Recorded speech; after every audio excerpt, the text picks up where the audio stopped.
Good afternoon, YouTube. Welcome back to my channel, JPM.Cuisine. Today for you, I have a special unboxing.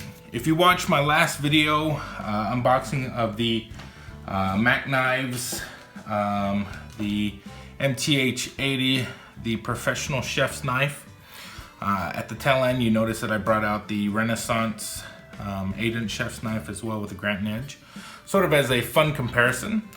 But basically what I wanted to do is explore the two knives, really explore the Mercer Renaissance. I haven't showcased any Renaissance on my videos yet, or on my channel yet. So this is the first time I'm going to be looking at the Renaissance line, and I just wanted to show some side-by-side comparisons in terms of the two knives. Now they do have very different steels, I believe. This is the X50 CRMOV15.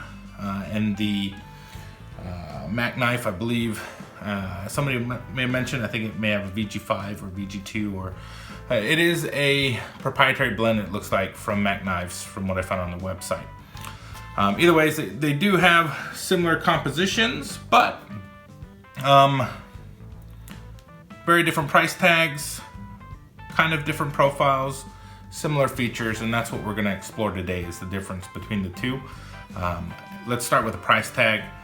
Just looking at Web Restaurant Store today, we're looking at just under $40 for the Renaissance.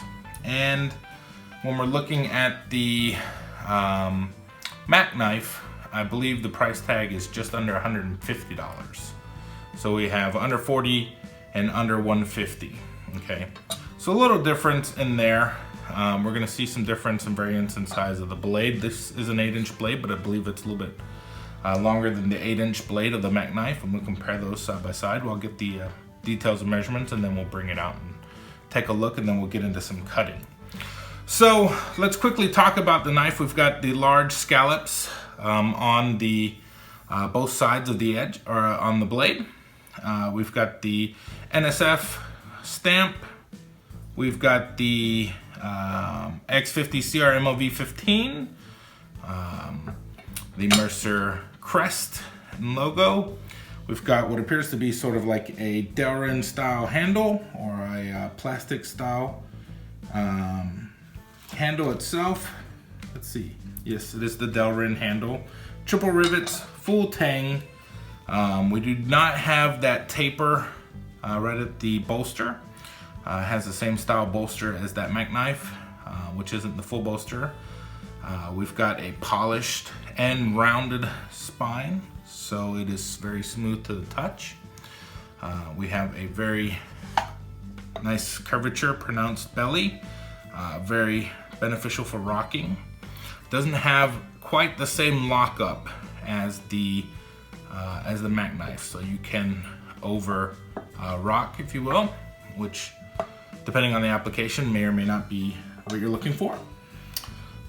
But it is a softer steel, so definitely easy to hone and to sharpen. All right, so right off the bat, let's get the weight on the knife in grams. And we're looking at 231 grams, decent weight for the knife itself. Okay. Let's check out the balance. So it's definitely still handle heavy, right towards that first bit of the bolster is where we'll find the balance. There we go. Okay, so we have the balance right at the nape of the bolster, a little bit in front of the choil itself. Perfectly balanced if you look at it from right at the bolster and that choil there.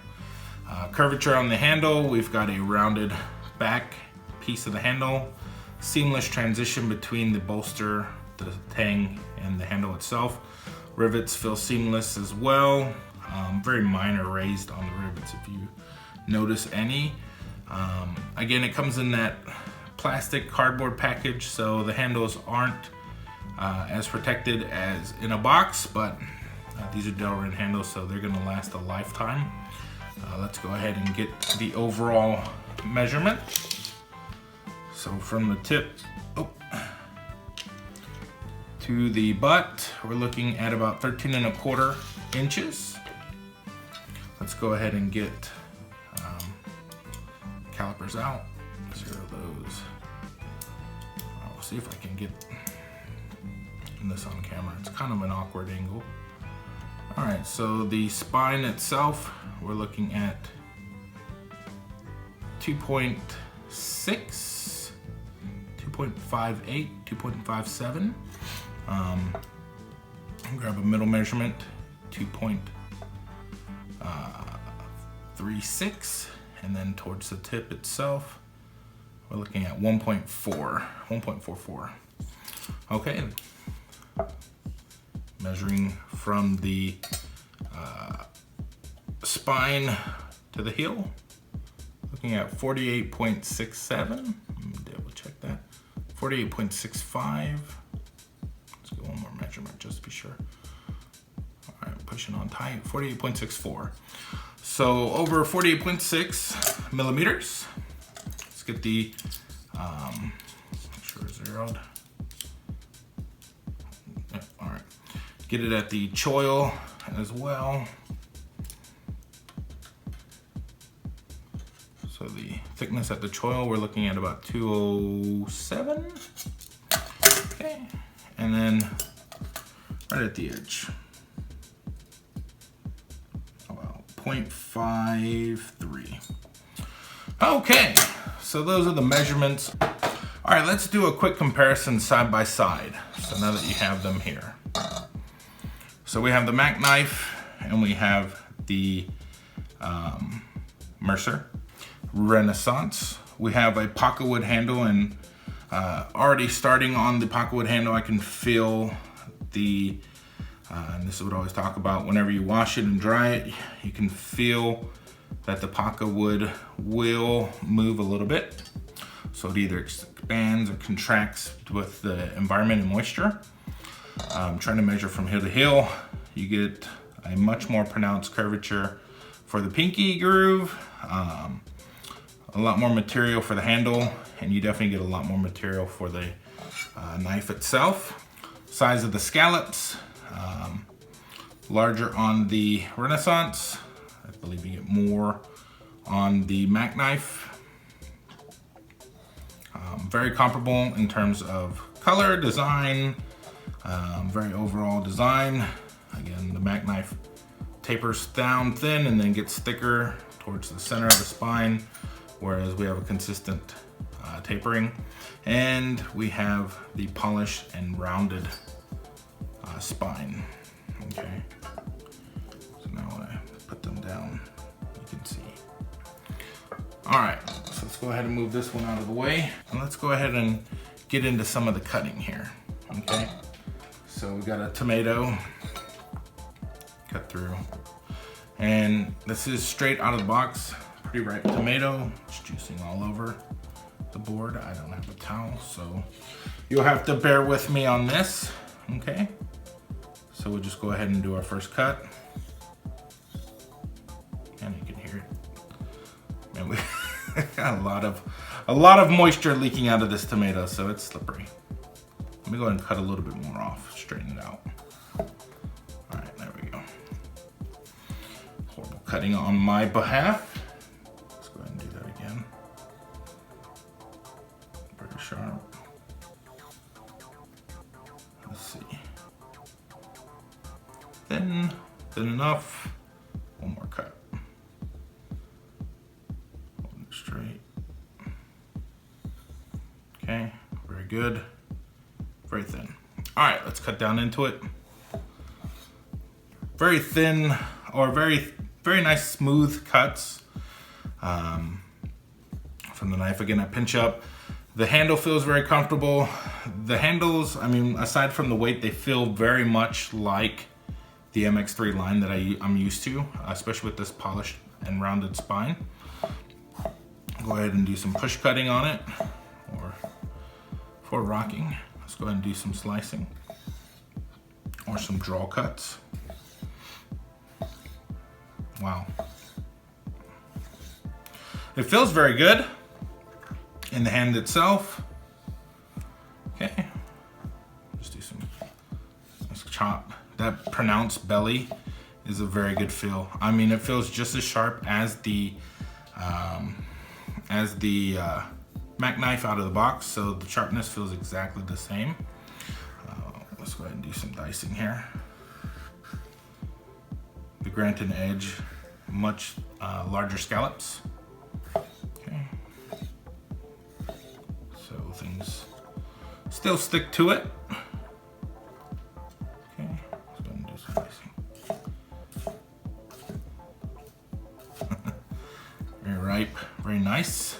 So let's go ahead and get into potato. Feels very good. The sharpness out of the box on this one is phenomenal, so it feels great. I'm just gonna square it off.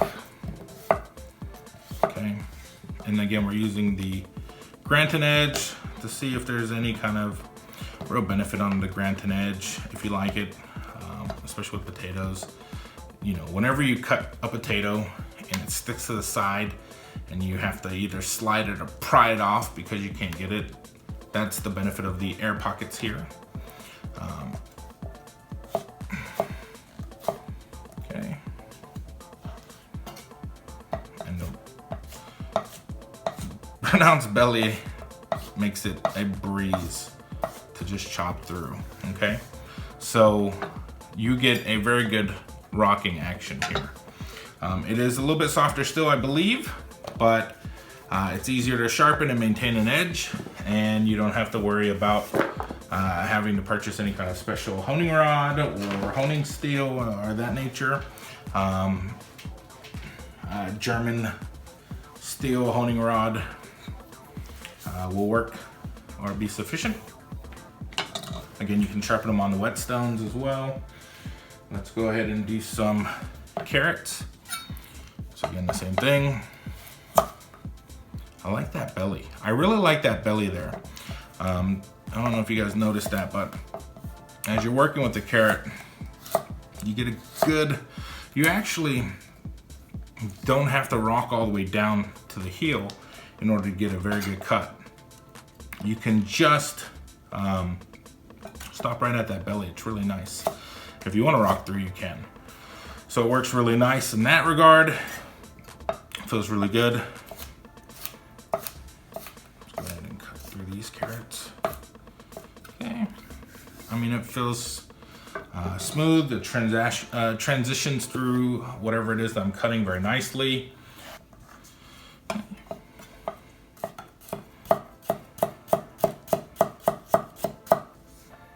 Very smooth, very quick cuts.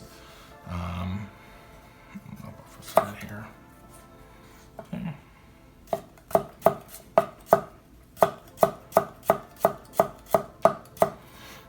Cuts through.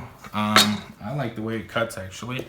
I really like the way it feels. And I'm not trying to knock on the MAC knife, because the MAC knife felt good as well, but I feel like I'm getting the same amount of power through the belly when I'm doing my cut than having to go all the way through.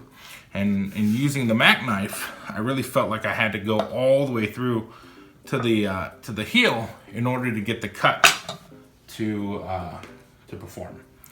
So here we have an onion. Let me go ahead and lop this off, and I'll just do a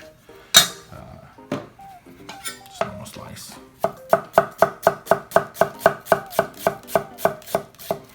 Feels good. I like the way it cuts. And again, I'm sitting down, not standing, so it's a little bit of an awkward shape or position for me. But let's go ahead and do some dicing. Okay.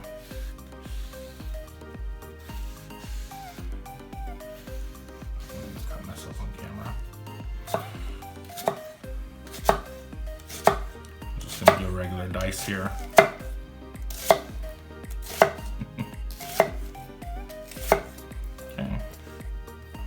Should have done a fine dice, I apologize. It's a nice dice here. Feels really good. Very consistent.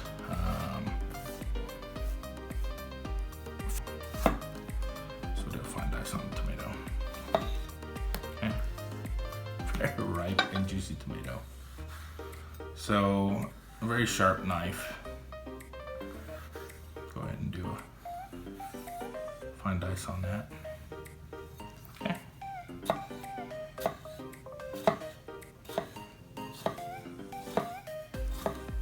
Wow. So using primarily the tip.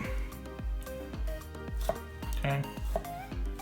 Nice soft, letting just the knife do the work. Not pushing through. There you go. Ignore that. Nice. Fine dice through a tomato. Very easy. Do it again. Again, still. So far in this session, it's maintaining its edge very well. Let's try that belly. Yeah. Granton Edge doing its job there. Okay. Let's go and do that again. Long draw. Push. Okay. Wow, that rocking action. Very nice. So there you go. There's a fine dice on a tomato using the curvature of that belly, that pronounced belly, to get a very good feel out of it. I'm quite pleased with the Renaissance line, actually. So I haven't done a review on them before. I believe I said that before.